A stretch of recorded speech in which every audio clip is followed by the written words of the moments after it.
राम राम, जय श्री राम। बाबा सादगी चैनल पर आप सभी मित्रों का हार्दिक अभिनंदन और हार्दिक स्वागत है। अभी मित्रों आपको ले चलते हैं eco home stay Pavalgarh. Radhe Radhe.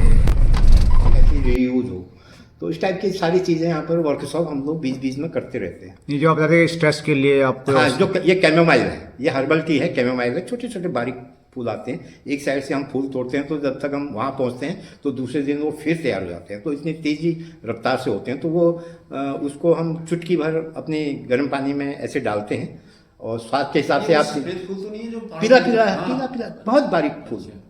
तो उसको वो आपके स्ट्रेस जो आज के समय में लोग बाग रोज़मर्रा की ज़िंदगी मशीनी टाइप की बना दी है लोगों ने, तो स्ट्रेस हो गया है सभी पे। तो उससे सभी चीज़ के भी साइड इफ़ेक्ट होते हैं आपके, नहीं ब्लड प्रेशर है, दूसरी चीज़ें हैं, सारी चीज़ें हैं, डाइजेशन में कमी आ जाती है। तो इसको ये सुबह शाम जब चाय पीता है उसकी तरह, तो अपना एक तो चाय पी ली उसने उसकी, और उससे एक उसको रिलीफ होता है, स्ट्रेस दूर हो जाता है। तो इसकी कॉस्ट क्या होगी इसकी कॉस्ट है ये अलग अलग हमने, क्योंकि मेरे पास डायरेक्टली इनडायरेक्टली 150 लड़के लड़कियां ये जुड़े रहते हैं, तो इनको अलग अलग फील्ड में मैंने एक्सपर्ट कर रखा है। कोई मार्केटिंग का करता है, तो कोई इसकी पूरा अकाउंट संभालते हैं कि कैसे ये कितना बिक्री हुआ, क्या हुआ, कौन सा चीज़ कम है, कहाँ भेजना है। तो इस टाइप से ये सारी चीज़ें हमने एक व्यवस्थित कर रखी है। ये पूरा टोटली जो है कम्युनिटी बेस्ड टूरिज्म, हमने इको टूरिज्म कर रखा है। जी जी जी। पूरा समुदाय पर आधारित। जी जी। हाँ, ये व्यक्तिगत नहीं है। मैं भी एक अपने को मैंने चाहे पूरा सेटअप करके दे रखा है, जी जी, तो जी। मैं भी एक उसका पार्ट हूँ। अगर खर्चे काट के और सारी चीज़ें काट के हर मेंबर के पास 10 रुपये आ रहे होंगे, तो मेरे पास ये नहीं कि मैंने चीज़ें लगा रखी हैं, अपने पैसा लगा रखा है तो मेरे पास ज़्यादा आना चाहिए, ऐसा नहीं। मेरे पास भी 10 ही रुपया आएगा। और जितनी भी इनकम होती है इसमें इनकम के हमारे कुछ स्रोत हैं। जैसे यहाँ पर ट्रेनिंग प्रोग्राम होते हैं, या आपके पूरे देसी विदेशी सैलानी यहाँ पर आते हैं वाइल्ड एनिमल के लिए और यहाँ के फ्लोरा एंड फ्यूना को करने के लिए।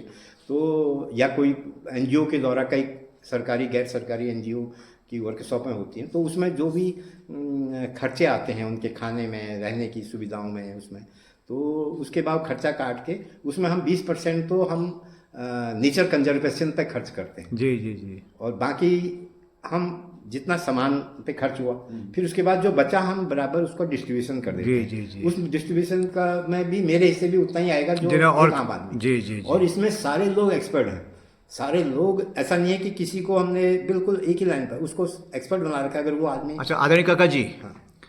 तो हमें जानकारी मिली है कि ये जो स्थान है ये बहुत विशेष स्थान है, ऐसा क्या है यहाँ पर? बेटा सबसे बड़ी बात तो आज मैं बहुत प्रसन्नचित्त हूँ जी कि एक ऐसे जंगल में आप, जिसका की एरिया जो है 54.25 स्क्वायर किलोमीटर का एक डेंस फॉरेस्ट है जी। उस फॉरेस्ट के बीच में आपका ये चचा पौलगढ़ गांव में रहता है। गर्व है में। ठीक है, तो ये यहाँ पर, और अगर मैं ये कहूँ कि उत्तराखंड में सबसे गंदी सॉइल जमीन यही थी जी। जिसमें कि बरसात में भी घास नहीं जम पाती थी। वाह। ऐसी जमीन को मैंने सिलेक्ट करा जी। और उस जमीन को रात दिन एक करके इसके अंदर जितना भी हरे वृक्ष, फल फ्रूट के और जंगली वृक्ष, जड़ी बूटियों के जो भी लगा रखे हैं, वो सब मैंने अपने हाथों द्वारा लगाए जी। ना कि किसी लेबर या किसी मजदूर से। हाँ, स्वयं से। और एक एक पेड़ को लगाने में क्योंकि मैं बता रहा हूँ, जब इसमें घास भी जमती थी तो जमीन की हालत कैसी होगी। बिल्कुल। तो एक खड्डा खोदने में एक पेड़ के लिए अगर किस्मत खराब रही तो 3-3 दिन लग जाते थे उस खड्डे को, क्योंकि नीचे से चट्टान लग जाती थी, बहुत बड़ी चट्टान। तो उसको फिर आग जला के फोड़ना, वो करना। यहाँ पर जितने भी मकान बना रखे हैं मैंने, घर कहीं बाहर से पत्थर नहीं आए हैं, इसी जमीन से। वाह, मतलब कि आपने इतना हार्ड वर्क किया, मेहनत की आपने। हाँ, और यहाँ तक कि मैंने इसको ऐसे कर रखा है कि अभी तक मेरे घर के अंदर मेरे पूर्वजों की जो भी मौतें हुई हैं, क्योंकि यहाँ पर वैसे हमको फ्री ऑफ कॉस्ट फ्री मिलता है जंगल में, क्योंकि हम जंगल के बीच में रहते हैं। जी जी। उनके लिए लकड़ी शादी बारातों के लिए या उन क्रियाक्रमों के लिए फ्री मिलती। पर मैंने पूरे लकड़ियाँ मेरी अपने आप की तैयार करी हुई हैं। जी जी जी हैं? तो मेरे यहाँ से यहाँ तक कि औरों को भी मेरे यहाँ से लकड़ी जाती हैं। जी जी जी तो इस टाइप से कर रखा। तो यहाँ पर ऐसा रहा कि जब मैं ये कर रहा था जी। तो उससे पहले जब मैं पढ़ाई करता था नैनीताल, तो नैनीताल पढ़ाई करता था तो वैसे बहुत लंबी कहानियाँ हैं। जी, जी। मेरी किताबें जो है आपके कुमाऊँ ये विश्वविद्यालय में, आपके open university, Uttarakhand open university में, उसमें मेरी पूरे लोगों ने, उनके जो डिपार्टमेंट के जो चीफ हैं, तो उन्होंने किताबें बना रखी हैं ऐसे ही बैठे बैठे, जैसे बेटा आप लोग मेरे साथ बैठ रहे हो बात कर रहे हैं, तो हर संडे के दिन आके वो ऐसे करके और उन्होंने अपनी किताबें तैयार करी। तो वो उन दिनों एक टर्निंग पॉइंट आया दिल्ली में मेरे लिए भी जी। क्योंकि मेरा जो क्षेत्र था मैं अलग था। जी जी ना, मेरा क्षेत्र तो ये था कि मेरी, आप जानते ही हो, मेरी फैमिली बैकग्राउंड पूरा आर्मी से रिलेटेड है। जी जी सारे लोग आर्मी से रिलेटेड हैं। तो जब मैं आर्मी में, क्योंकि मैं जब कॉलेज पढ़ता था तो मैं नेवल एनसीसी में सी सर्टिफिकेट पास हूँ। जी जी जी नहीं, ऑल इंडिया पैराट्रूपिंग में मेरी सेकंड पोजीशन थी। यूपी उन दिनों यूपी था जी जी तो मेरी उसमें फर्स्ट पोजीशन थी। तो मैं आसानी से एयरफोर्स सिलेक्शन में मैं आ गया था। जी। तो जितने भी मेरे रिलेशन में हैं, अपना तो ब्रिगेडियर जनरल कर्नल जो भी बने, जी हाँ। तो मेरे से कहने लगे यार हमारे खानदान में केवल रोटी खाने का चारा है, साला मिलिट्री ही रह गया, तो कम से कम एक जना सिविल लाइफ में रहो। तो अब मैंने कहा यार फिर दिमाग में मैंने सोचा, तो मैं फिर नहीं गया वहाँ आर्मी। फिर मेरे को सुन गया मैं क्या करूँ, तो फिर मैंने कहा क्या करना चाहिए। उन्होंने कहा यार तो ये इलेक्ट्रॉनिक्स क्षेत्र जंप ले रहा है, तो इलेक्ट्रॉनिक्स से वो कर। तो इलेक्ट्रॉनिक्स से मैंने उस जमाने में मैंने सबसे पहले मैंने इलेक्ट्रॉनिक्स से डिप्लोमा लेके जी उत्तराखंड वासियों को सबसे पहला टेलीविजन असेंबल करके मैंने दिया। जय हो आपकी। ठीक है नहीं, उस जमाने में यहाँ तक कि आधे रास्ते तक कमिश्नर मेरे को पहुंचाने आता था, उसकी औरत मेरा बैग उठा के ले जाती आती थी, क्योंकि वो मेरे को बहुत बड़ा आदमी समझता था। उसने सोचा कि इसने तो रेडियो में चित्र दिखा दिए ना। हाँ। तो उस ढंग से उस जमाना ऐसा था। तो पर मेरा मन उसमें नहीं था। मैं बचपन से ही प्रकृति प्रेमी रहा। मैं जहाँ भी स्कूलों में पढ़ा तो मेरा बेस्ट फ्रेंड जो होता था वो स्कूल का माली अंकल होता था जी। मैं इंटरवल में मैं सब लोग अपना लंच बॉक्स करके लंच करते थे और मैं माली अंकल के साथ तरह तरह के क्वेश्चन पूछते रहता था, फूल बाड़ी और उसके। और यही कारण रहा कि मैं जहाँ भी रहा मैंने लाखों पेड़ लगा दिए होंगे। जहाँ भी रहा मैं, अगर मेरे को कहीं महीने भर कहीं मौका मिला, कुछ मिला, तो लाखों पेड़ लगा दिए होंगे मैंने। अब यहाँ तक कि तुमने उन दिनों, तुम तो छोटे थे, तुमको तो पता भी नहीं है, जो मेरी उम्र के होंगे उनसे पूछना, है पार नैल पार गधेरे से घड़ू में पानी लेके मैंने वो पंधरे के ऊपर बहुत बड़ा अच्छा बगीचा तैयार कर दिया था। जी जी जी ठीक है नी, एक सेब और पुलम, आड़ू, खुमानी, माल्टा, सब चीज़ का वो, और ऐसी सीढ़ियाँ ठहरी, दो गगरी कंधे में रख के बधान से नौल ऐसे लेके उसको पानी दे रहा हूँ बनाया। तो अब जैसे तैयार हुआ तो फिर उसके बाद हम लोगों का दाना पानी उतना लिखा होगा तो हम इधर को आ गए। जी जी। तो उसके बाद जो जिन लोगों को दिया तो फिर उसके बाद वो गांव वाले मतलब बच्चे अपना खाते ही हैं, करते हैं, तो शिकायत करते थे। तो फिर वो कहने वाले थे यार वो उसको डांटा मैंने, उसको ऐसा करा, तो वो कहता है तुम्हारा थोड़ी है, तो उनका है, तुम्हारे बाप का थोड़ी है, ऐसे करके। तो मेरे को बड़ी खुशी होती थी। मैं सोचता था यार कम से कम लोग बाग मेरे लगाए हुए फल को खा के आपस में डिस्कशन तो कर रहे हैं। बिल्कुल। तेरा नहीं है, किसी का नहीं है, वो सबका है। सही। तो इस ढंग से वो मैंने कई जगह मैंने प्लांटेशन लगाए, कई जगह ये पेड़ पौधे लगाए। इस गांव में भी जब लोग बागों का मुख्य आय के स्रोत खनन और वन माफियों की तरह और इस टाइप के काम थे, तो उनके जो यूथ थे उनको डाइवर्ट करा मैंने उनकी सोच को स्वावलंबी बनने के लिए। तो इस ओर लाया मैं। इस टाइप से मैंने ये बहुत सारे इस टाइप से। अब इसमें चर्चा करना यह है कि बहुत लंबी बातें हैं, ये अंत नहीं है इसका। नहीं आपको सुना है कि कुछ यहाँ पर कोई खास बात हुई थी, कुछ ऐतिहासिक बात हुई थी। ऐतिहासिक बात ये हुई कि जब मैं दिल्ली में था तो देखो, मैं दिल्ली में था तो एक जगह पर क्या हुआ कि एक जगह पर कहीं पर लाइनिंग थी। मैं बहुत डिटेल में नहीं जाना चाहता हूँ। तो वो वहाँ पर लंबी लाइन लगी थी, तो मैं भी लाइन में था। तो कुछ दमंग लोग आए, दिल्ली के जो स्थानीय लोग होंगे, वो आगे चले।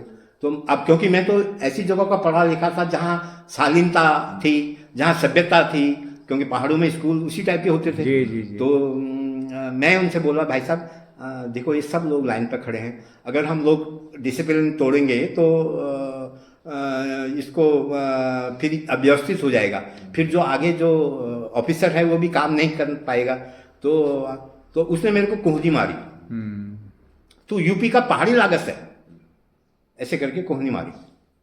तो मैं सोचा यार मैं तो बड़ी शालीनता से सभ्यता से बोला, तो ये इसको गुस्सा क्यों आया होगा। तो मैं उसी सोच में रह गया। तो उसके बाद क्या होता है कि मैं वो बात उन दिनों की थी जिन दिनों पहले दिन इंदिरा गांधी खत्म हुई थी, 84। हाँ। तो मैं लाइन से बाहर आ गया। मैंने कहा यार मेरी बोलने में ही कुछ अंतर है जो इसको अच्छा नहीं लगा। जी, जी। और मैं तो बड़ी शालीनता से बात करी। और फिर उसके बाद मैं 2-3 दिन तक इंटरस्टेट बस अड्डे में बैठे रहा कि मैं अपनी कर्मस्थली दिल्ली को ही बनाऊं या वापस चले जाऊं। जी जी जी। तो तब तक मैं एक स्वीपर जो झाड़ू झाड़ रहा था, तो एक अखबार का टुकड़ा पकड़ा, मतलब अपना समय पास करने के लिए। तो उसमें लिखा था कि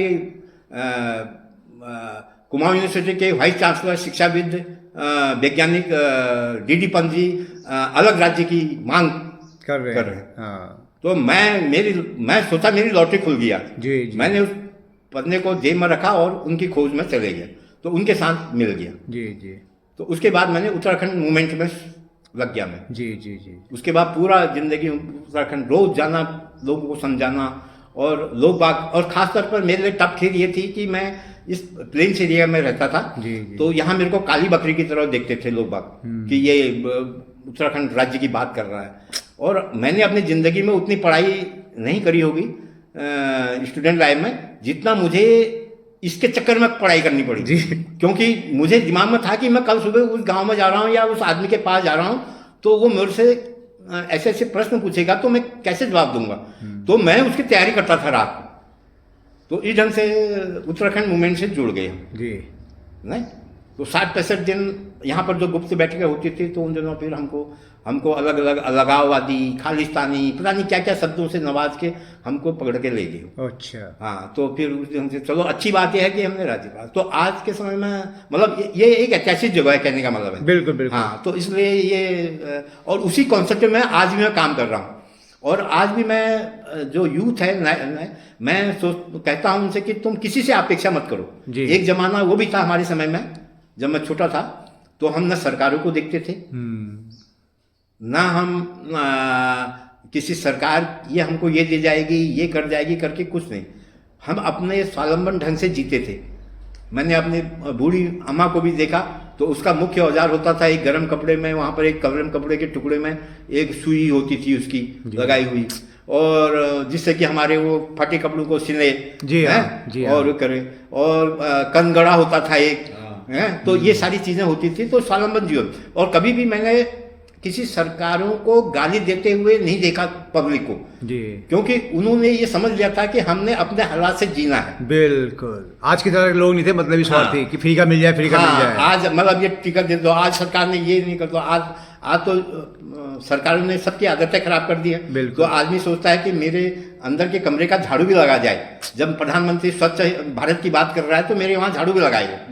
तो आज तो हम लोग निकम्मे हो गए हैं। ये सही कामचोर है हम लोग, कामचोर है, आलसी हो गए हम लोग। तो और ये बहुत समय तक टिकेगा नहीं ना। और इसलिए मैं लड़कों को यही सिखाता हूँ कि तुम स्वावलंबी बनो, जहां पर भी तुम्हारा पैर है, कहीं पर भी है जी, दुनिया के किसी कोने पे है, अपने घर में है, विदेश प्रदेश में है, कहीं पर भी है, तुम उस जहां पर तुम्हारी पैर हैं वहां पर से तुम स्वावलंबन जीवन कैसे जी पाओगे, वहीं पर देखो।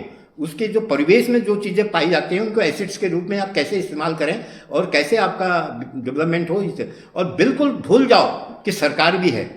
नहीं, मैं तो ये समझता हूँ कि जो माता पिता तुम लोगों को डिग्री देते हैं, उसके बाद भी तुम इतने पैसा, तुम्हारा करोड़ों रुपये, लाखों रुपये तुम्हारे माँ बाप तुम पर खर्च करते हैं, उसके बाद तुम अपने ऊपर एक सर्वेंट और नौकर का ठप्पा लगाना चाहते हो जी, है? तुम स्वावलंबी कहाँ बन पाए?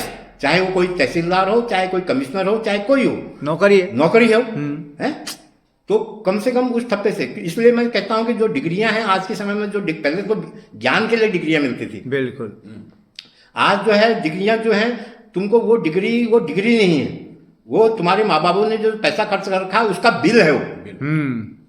उन्हें बनाया, मनी मेकिंग मशीन बनाया हुआ है। तो इसलिए मैं लोगों को एक साल में, क्योंकि आने वाला समय यही आ रहा है, बिल्कुल, सरकारें भी किसी की भी आ जाए तो कितना आपको रोजगार दे देंगे, कितना क्या कर नहीं देंगे हैं? वो तो कम से कम इतना ही काम भी कर दें कि पारदर्शिता से जो जस्टिस है, न्याय है, ये इसकी सुविधा बिल्कुल निष्पक्ष होके वो काम करे, यही काफी है। उससे हम कोई अपेक्षा नहीं रख रहे हैं कि वो हमारे किसान के धान की रोपाई कर जाए या वो कर जाए, इससे कोई मतलब नहीं।